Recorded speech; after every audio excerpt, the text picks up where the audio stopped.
Angry Birds 2.0 sucks. It is not a hidden fact. There's certain aspects of the version 2.0 they just ruined the game for many players, and I'm going to be breaking it down into some of the biggest reasons why Angry Birds Go has been ruined by the version 2.0. So this so-called apocalyptic update was brought upon Angry Birds Go in 2016. So let me paint you a little bit of a picture of what the time frame around then was like. You can call this time frame the renaissance of Angry Birds, because this was the golden era of Angry Birds games. We had games available to us from Epic to Star Wars, all the way back to the classic version, that were all still available to us to play, for us to enjoy, and it was just a good time for everyone. Multiplayer was still up, and you could download these games from the App Store. Wait, so what happened? So with the upcoming release of the Angry Birds movie, Rovio decided to go back and, let's say, unify the Angry Birds franchise. You know what that means? Yeah, that was not a good idea for them to do. Rovio felt that Angry Birds Go was obsolete. Tragic, I know. What can you do to the obsolete game? Re-innovate and rebuild it from the ground up, and that is exactly what they did. They built this game from ground up all over again and named it version 2.0. So here are some of the major reasons why this version 2.0 ruined what we loved from the original game. Okay, loading looks a bit different. Wait, what the fuck? Once accepting the update and diving into the new version of Angry Birds Go, the difference is instantly apparent. Most importantly, where is my treehouse? And it was going to take a bit of time to get adjusted to some of these new mechanics and structures that were implemented. Like a lot of players out there, I had fully completed the game, all my carts fully upgraded, and had the game basically fully complete.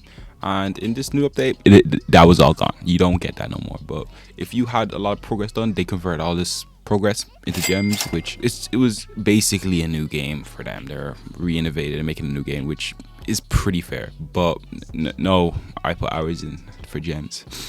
It's like Clash of Clans again. A new campaign mode was introduced with this new version, and it brought in a different approach to progression in the game. The update restructured the game into segments with 5 levels each to complete before facing a boss. And controversially, I actually preferred this version. Hold on.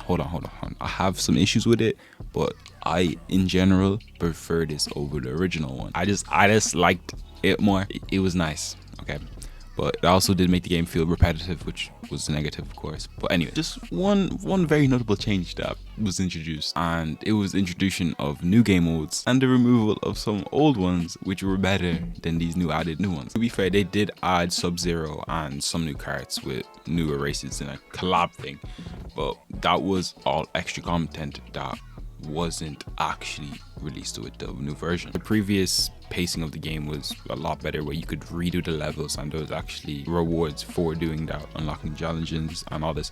But with the new one, it was just simply less engaging. Reason 2, the inconsistent difficulty throughout the whole of the game. It didn't matter what the required CC was. Cubic centimeters was during the game. It just seemed arbitrary, and the performance of the boss varied wildly depending on whether the player's cart was above or below the required CC for that level. So when our player's cart was below the required CC, the bots would speed ahead, making it almost impossible to win, because it makes sense, you're below the requirements to beat the level, that would happen. And it was also seen that if you were just slightly under the CC by, let's say, 10 to 15 CC, the bots would form at a high level, creating inconsistent difficulty, so they would still be incredibly hard to beat even at this smaller gap. This made the game less enjoyable, and challenges at the level was unpredictable. You didn't know what you're going to get depending on your level of CC. And on the opposite, if you had a CC level just above the required CC for the level, the bots would perform so poorly that it was way too easy to even lose the game. The imbalances of the game was just crazy and affected all game modes throughout it. So let's talk about a bit more about the frustrations with the gameplay mechanics and the overall AI behavior in the newest version of the game. So in version 1.0 of the game, Rovio had it so where each game had 8 racers, right? 8 racers. So it was a competitive environment. And with the newest version, there was 3. So it just felt like it just didn't have a nice environment and atmosphere to the competitiveness that it used to have with 8 players at once. This unnecessary reducement of excitement of the races, and in addition, they decided to make the bots no longer have power-ups, which just remove the element of surprise, which could change the race outcome. Like a switch just could change the outcome of the game, and now that was just gone, and now it was dull. The behavior could be foretold. It was very easy to read, and they just removed a very unique aspect of what we love. Up next was the changes in the drifting mechanics that also impacted the gameplay experience for all users. The update reduced the traction of the karts, making it harder to control them when doing a sharp turn, which in a racing game you want to be able to control when you're doing sharp turns. This change was particularly noticeable in faster karts like Iron Bolt. This just made it unnecessarily hard.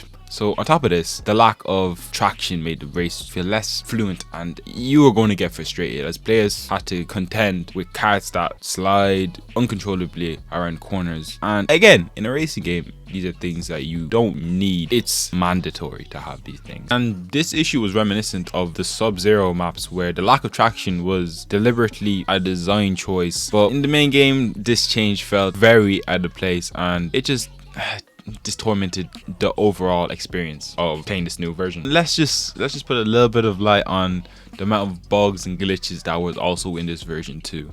I'm not going to talk too much detail about it, but I just want to make that known that version 2.0 was filled with bugs, glitches, texture issues, and just a lot of things that they gradually got fixed throughout the updates. But when it first came out, it was bugged, and with this new version came changes in game modes and also in challenge. So originally, each game mode had a clear progressing path. The player is required to complete the level multiple times to unlock challenges and rewards. This system encouraged replayability and provided a sense of accomplishment as players advanced through the levels. However, the update, let's say, streamlined in air quotes this process, reducing the number of times a player could and needed to complete each of the game modes, and removing many of the challenges that made the game very engaging. Difficulty scaling was also a thing of the past, where each level that you used to beat would gradually get harder, but with the new system, once you beat the level, it's over and done with. You don't have to worry about it ever again. This also introduced a new campaign structure where players unlock different tracks and worlds early in the game, which interfered with the pacing of the game compared to the old game. While this change made the game more accessible, it also meant that the players had less to work towards as they progressed throughout the game and got deeper into the game. The sense of discovery and accomplishment that came with unlocking new areas was completely eradicated. We didn't have that anymore because you'd get a new level every other day. And a very significant change was for boss battles, actually, where in the 1.0 version, or the original version of the game, it could become harder and harder each time, where after 3 times you'd unlock the character. But in the new system, on the newest version, the 2.0 version, you'd have to beat the boss 1 time only and you'd unlock the character, which compared to the original version, if you bet him 3 times, the sense of accomplishment you got, you finally bet the boss that you wanted, the new character you wanted, and you got him, was just gone as well, which also sucked. These major changes in the game modes and also the challenges made the update feel like a step back instead of a step forward for the game that normally an update would do. And as the game lost much of the depth of what we loved in the game, it just didn't hit the same, and the enjoyment in the first place that we got from the game just wasn't there anymore.